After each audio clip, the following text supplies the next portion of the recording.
You are now tuned in to the DEVERCH-REAL Estate Podcast. Shopping center, multiple leases, multiple tenants. What's the average timeline? Retail investments are purchased based upon a stream of cash flow from tenants, from credit tenants, the value of which is in the tenant's leases, the stream of cash flow. Hi, welcome to our Commercial Real Estate Podcast. This is Jeff-DERVECH of DEVERCH-REAL ESTATE here. I appreciate you listening in with us. Today we have a great show. The topic for our conversation will be real estate property taxes. This line item remains to be one of the largest annual expenses associated with the ownership of commercial property. Our discussion will include the history behind this tax, where the funds go, how to assess if you've been charged the correct amount, and strategies for new and existing shopping center owners on how to keep this cost down. We're going to discuss how technology has changed the appraisal process and tips for underwriting new acquisitions. Our guest today is Rob Turner with Assessment Services. Rob currently serves as managing member of the firm, consulting private owners, developers, and investors on real estate taxes within their real estate portfolio. Rob formerly served as the property appraiser of Hillsborough County from 1997 to 2013 and has a wealth of knowledge and experience pertaining to this topic. Rob is a state certified appraiser and appraisal instructor, is very active in this field, and currently resides in Tampa, Florida. Rob, thanks for being with us today. Thank you, Jeff. My pleasure. Absolutely. It's our pleasure to have you. Rob, if you would, please talk about your prior position as the former Hillsborough County property appraiser, day-to-day functions, and, certain responsibilities associated with such role. Well, all of the 67 counties in Florida have a title, a position in the county called the property appraiser. Now, we often get called a lot of other names depending on how people feel about their taxes, but that is the official title. And the duty and responsibility, the primary, is to assess and revalue all of the real estate and all of the business assets, the tangible personal property within the county for property tax purposes. Okay. And so the process begins with the property appraiser valuing all of that information, gathering all of that, and then millage rates are set based on the budget needs of those individual departments within the county. So it includes a big component of obviously dealing with valuation and then also helping to administer all of the various exemptions and property classifications that are allowed by Florida law. Gotcha. Okay. So is there a time of the year that you're more busier than others per se, or is it something that you monitor year round, or? Well, let me kind of give you a calendar of events. All properties in the county are to be assessed at 100% of market value as of the status of the property as of January 1st. Okay. And so we look and begin looking at the first part of the year at the transactions that took place in the prior year. So to a great extent, we're collecting data at the first part in order to then take that data and develop the assessments. We go through a series of checks and balances to make sure that we're being fair and equitable, not only throughout the county, but in various areas, various types of properties. Do all of that analysis before the final assessments come out sometime around June or July to provide to the taxing authorities. That's to provide that information to the county, the school board, the cities, those people who are then going to go through their budgets and determine how high their millage needs to be based on the values that have been provided them by the property appraiser's office. And so, that's kind of the seasonal aspect of it. We provide that information. They go through their process of dealing with the budgets. Then in August, the trim notices, those notices from the property appraiser, go out on the values. And that's when it kind of generally hits the fan, because then people finally come to the realization that they may not have looked at that previously and start getting anxious about how much their property has been valued and the ultimate amount of property tax they're going to be responsible for. So then we go through a process of appeals, discussions about the values and how we got there and so forth. And then usually by the end of the year, a lot of that is kind of settled out. And we begin it all over again in January, collecting the data that took place in the prior year. So that's kind of the cycle of things. And yes, it keeps everyone busy, certainly on their toes, but doing different functions at different times during the year. Sure. And that's interesting. And what I was thinking of within the property appraiser office, do you have a team that specializes maybe per se in specific individual asset classes? Maybe, on the commercial side, someone in retail shopping centers, someone in medical or office, industrial, residential, multifamily. How do the asset classes get split up among individual people underneath the team? Well, again, the 67 counties can choose how they want to organize their offices. Mm-hmm. In Hillsborough County, it was my experience, and those who deal with this and dealt with it for many, many years. Yes, we did assign individual appraisers to become specialists in particular property types. We found that to be the most effective way. As we all know, it's not really identical to trying to evaluate retail as opposed to industrial, as opposed to motel, hotel. So those individuals could then focus at that property type to make sure they gained all of the information they possibly could, found the sources of how to gain that information, and those that they could count on to provide them the information to do the best job. Absolutely, because behind every transaction, there's a story. You have to really go in, dig in, understand, was it a qualified and unqualified transaction? Was it like parties dealing and transferring ownership between individuals, partnerships? So just because you see a sales transaction price occur doesn't mean necessarily that there's usually a lot more that goes into just the price. Right. And that's what's important. Appraisal in general, I've always called it a craft. Some people say it's an art, or some people say it would be a science, but it's not either one of them per se. I think it's more of a craft. You got to take the science of the numbers, the empirical information, and then you step back and you look at the other components of this transaction or that individual property to try to make sure you've put all of your experience on it. So that's why to me, it becomes a craft rather than an art or a science. Absolutely. Okay. That's a good way to put it.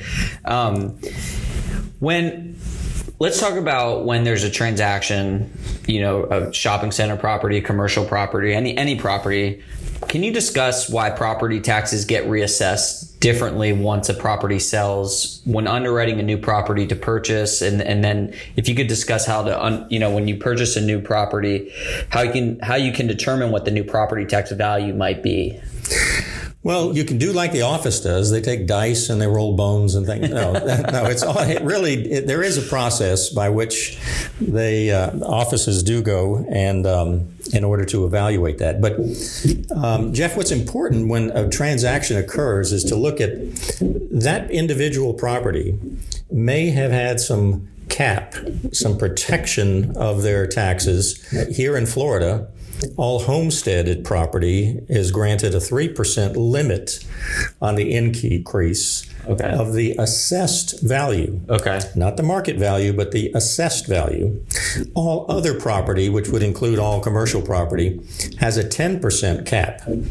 So if an individual property has that's annual? I'm sorry, that's annually? That's annually, yes. So if an individual property has had a market increase of 11%, the assessed value for tax purposes is going to be limited to no more than 10%. And so what happens when there's a change of ownership or a transfer or a sale, those properties gain the focus of attention from any property appraiser's office to make sure that they're done properly, because there is going to be a transference, and that benefit for commercial property goes away.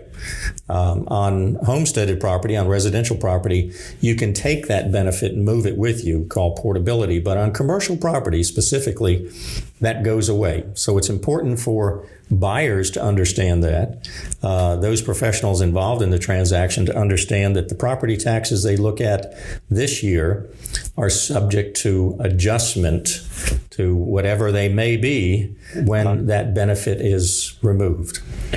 Understood. And do you have kind of, from your experience, a good back of the napkin way to look at maybe an increase in property taxes on a new acquisition?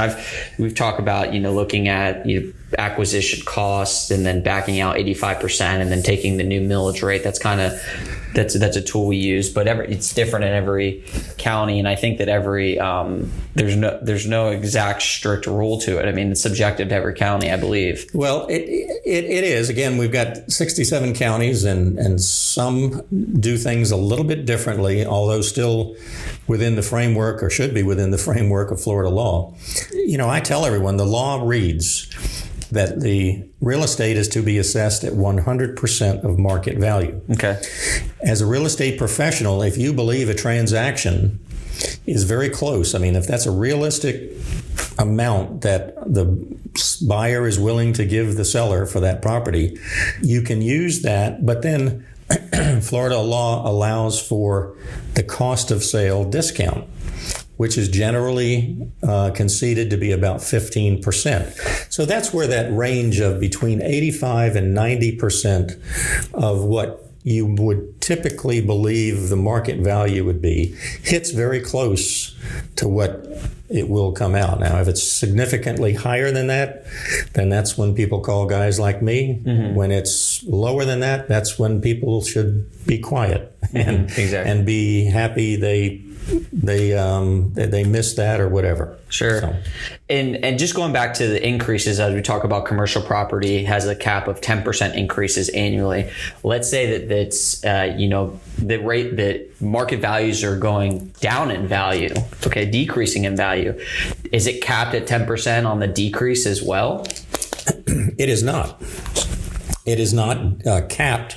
So if the market were, gosh forbid, but if the market were to really drop out and it have a precipitous decline, then it can go down significantly, and there's no limitation on that. But the whole concept of putting caps on properties was to at least recognize that property owners that were back in, was it 2005, 2006, when we were seeing unprecedented increases. Some of these properties were literally being sold and transacted at 50, 60% increases in values. And so when the property appraisers would make that increase too, those budgets just could not instantaneously be adjusted for that. So the caps were put in place in order to mitigate some of those significant jumps that we saw at one time. Gotcha. Okay. I want to ask, so we're in the shopping center space, we investment sales, selling multi-tenant shopping centers. And a lot of times we have owners that acquire new assets, and we talk about real estate taxes because it's one of the largest line items, on the expense budget. And so what are some tips and strategies for new property owners to evaluate, new real estate taxes from a deed transfer? What tips or strategies you have for owners that just purchase a property, maybe want to look at the new real estate taxes associated with it? Should they reach out to you, within 12 months, or what are some guidance you can give them? Well, it again, based on the cycle and when the transaction takes place, there are some well-defined, and I know I have had some folks call me past the time that you legally could appeal and want me to go back and try to help them with something because it was not a priority, they forgot, other things came in the way, and that type of thing. And there's not much room to be able to do that. So what I always suggest to folks is that if they look at their property tax situation and they do believe that it could be better, or they're paying more than their fair share, then to consult with someone like myself and review that as early on as possible. And, frankly, I know I do. I will tell them, there probably could have been something wrong with it, or, you probably should just leave this alone because based on what I'm seeing in the market, you're probably going to poke something you don't want to mess with. And there are times that I have to tell people, yeah, you probably could have gotten something less, but we can't now. You legally are not permitted to make a change to go back to do that. So earlier, I find, is probably better. And, the property consultant can advise them whether or not, well, no, we're just going to have to wait in order for this to happen. It's just bad timing to try to make that happen now. Sure. Like once a transaction occurs, it's best to kind of discuss it with you before the county reassesses the property and comes in and stamps it with their number. It's easier to have a conversation with them prior to that. I have found it better once they get their heels in the sand on something, trying to move that, just the very basic inertia of trying to make that change becomes more painful and more difficult to arrange than if you find out early on in the transaction that, there are some issues here. Get in front of it rather than trying to push it from behind is I find, a far better approach. Sure. And have had significant success in that regard. So would you say first, second quarter, January through more or less, any transactions that occur January through July are probably best positioned to maybe discuss the real estate taxes for the next forthcoming fiscal year? Well, this is March, and things are just now going to start cooking. And I have clients who are contacting me now as their financials are being prepared for last year, the income and expense and so forth, where their focus is on that. It's a great time to then think about the property tax process and provide their property tax consultant those financial information, that information, in order to give us the opportunity to then provide their proper coverage when the deadlines are starting to approach, and they're in advance of it. You can get in front of it. Gotcha. So some transactions that occur probably first, second quarter are better positioned than properties that transact in the third quarter from a tax, fighting the taxes on that. It can be, yes. I have found that, again, if you are in front of it before things are kind of etched in stone in the offices around the state, then they're much more likely to be willing to consider it. And, usually then by August, when people get the trim notice, it's a mad rush. I mean, it's crazy. One minute the phone's not ringing, the next you get 30,000 people literally calling because they're crazed and, want to come down immediately and don't understand it. And why do they have to pay school tax when they haven't had kids in the home for 10 years and things like that you have to, deal with that. Right. In the shopping center investment sector, properties sell based off of a stream of cash flow. This cash flow is capitalized, ultimately translating to a value from the property. How do income-producing shopping center properties differ per se from other types of properties? For instance, one newly implemented lease can generate much higher cash flow, which could ultimately change the value of the asset.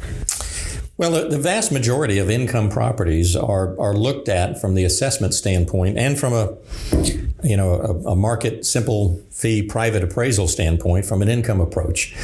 And you're exactly right. The income approach does consider the income, the revenue, the expenses, which would be the leases. And then you've got to develop, the cap rate based on the stability of those leases and the risk associated with those leases. And so, one lease that makes a significant improvement in that NOI for that center, and it makes sense. I mean, when you're in this business, you see from an investor standpoint, the bottom line is going to be improved by that tenant coming in there, that good lease, and so they're willing to pay more for that. It's called the principle of anticipation in appraisal lingo that people are expecting their value is going to increase based on an improvement in the bottom line, the NOI of that particular asset. And so whether or not it's retail or other property types, very similar.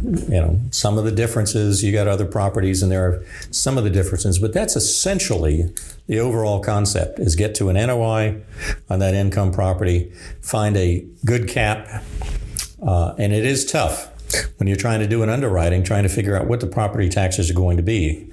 I've read literally thousands of appraisal reports, and even private appraisers look at that in a different manner. They sometimes take what they believe the valuation to be and take a percentage of that, just as you mentioned earlier, and then apply the what should be the millage rate in order to determine that.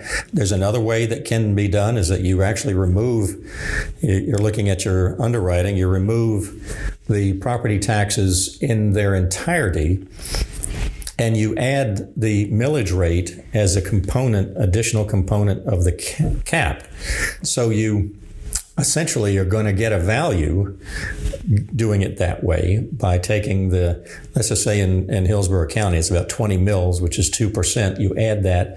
If your cap rate is 8%, you add 2% for your property taxes. You have a 10 cap based on a stream of income without property taxes as the expense in that, because that would be double dipping that.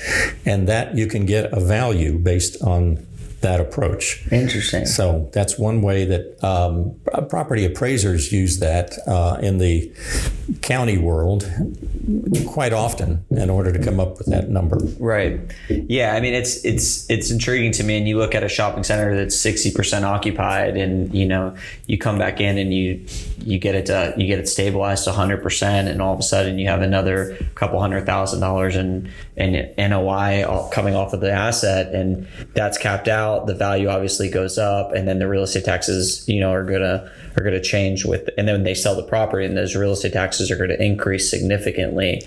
On retail centers specifically, we've seen some tenants, putting caps and things of that nature on the assets. For instance, Starbucks sometimes in certain situations where they have like a 3-tenant strip center, they know when they come into the strip center that their lease adds a lot of value to the asset, and a lot of times developers or owners or investors are putting them into a property and then capitalizing on their stream of income that they, the value that they've generated.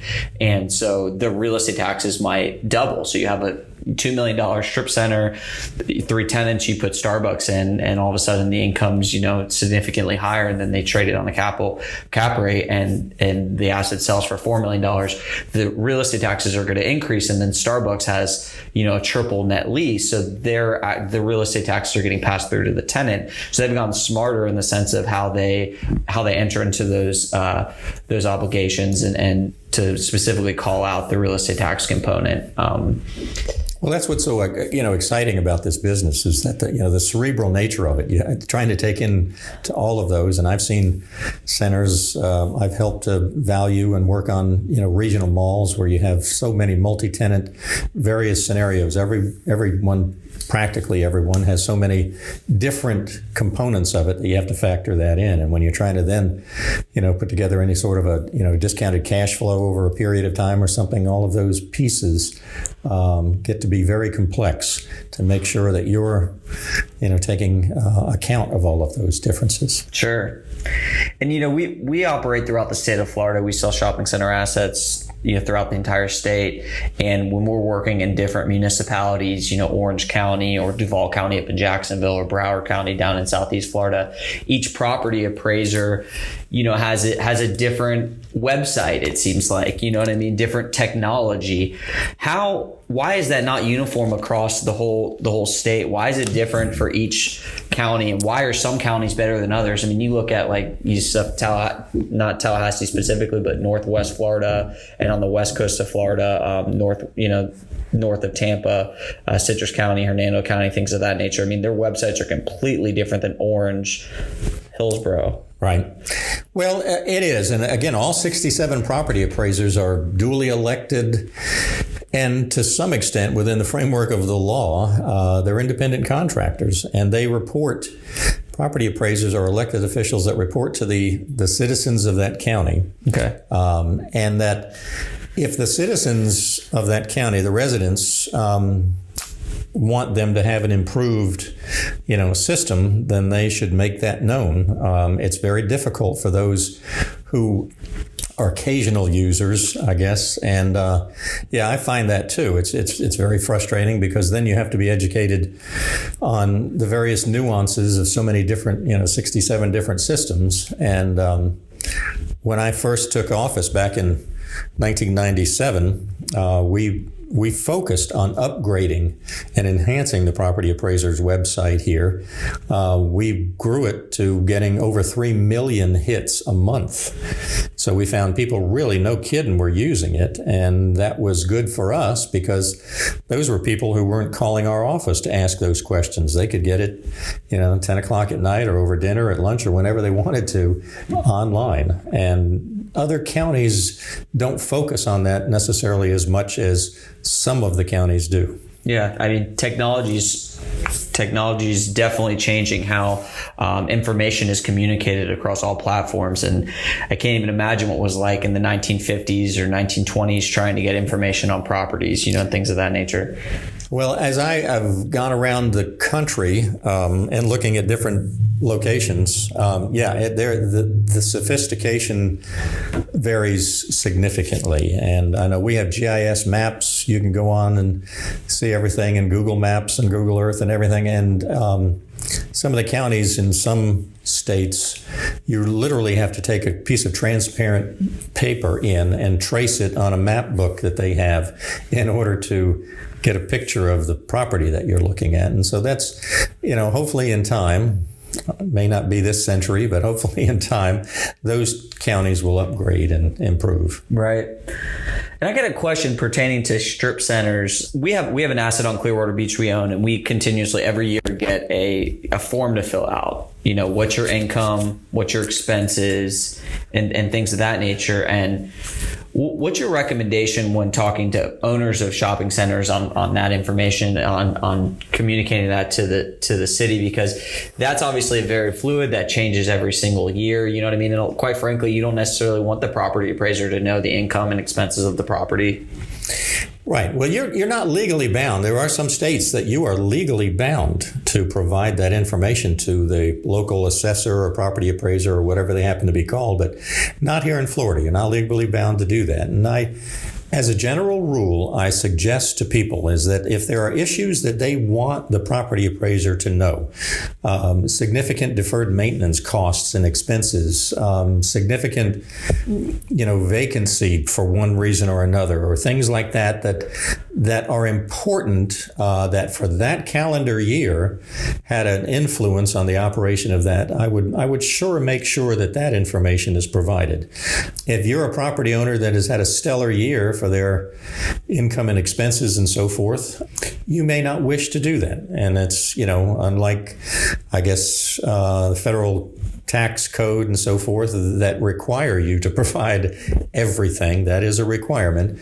It's not on that basis. Now, here's what's the little trick of all of that. If you go in to appeal that particular property, you then need to be prepared. In other words, if you had a great year and you don't provide the information, but then to add insult to injury, or however you want to put that, you want to go in and appeal, you're going to have to pony up. You're going to have to provide that, and so it's going to become available. So you just have to understand it may be giving you some limitations if you're absolutely unwilling to provide that financial information. They do use those surveys in their analysis, and so it helps the property appraiser's office to keep in contact. But anymore through technology, there's so many significant sources of that data. Mm-hmm. I mean, you can find out square foot rental rates in a lot of different places. Absolutely. And that's what they use. Does that information say that you do supply that to the property appraiser? Does that stay proprietary? Does that stay private? That's one concern a lot of people have. I don't want to tell the property appraiser what my income and expenses are. They're the municipality, they might share that with other people. It might be a public record at that point. Legally, that is a confidential document, that income and expense. And so 99% of the time, it stays that way. And I'll just put this as a caveat because it exists. If you choose to ultimately go to court, then those documents can become public because it then enters the court arena, which, by Florida law, a lot of that becomes public information. Sure. So it very, very nominally percentage probability, but it does exist. And generally that's based on a judge ordering that information to be provided. Understood.